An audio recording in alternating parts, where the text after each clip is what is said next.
Today, I'll show you how to time stretch samples and melody loops in FL Studio. Let's get started. First, you'll need to determine the tempo of your sample loops and melodies.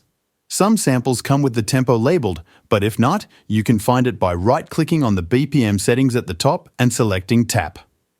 Once you know the tempo, double-click on the sample you want to time stretch. Next, enable Stretch Mode by selecting the Stretch option. Now, you can stretch the sample to whatever length you desire while maintaining the original key and tempo using the time knob. Let's listen to the original sample. Now, I'll stretch it out.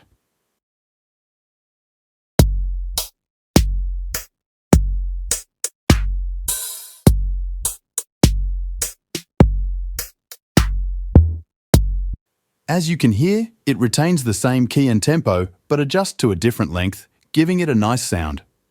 Additionally, while in stretch mode, you can manipulate the BPM to further adjust the tempo while keeping it in key. For example, if we lower the BPM, the sample plays at a slower speed, allowing for more creativity and variation. And there you have it. That's how you time stretch samples and melody loops in FL Studio. With this technique, you can add your own unique touch to your music production.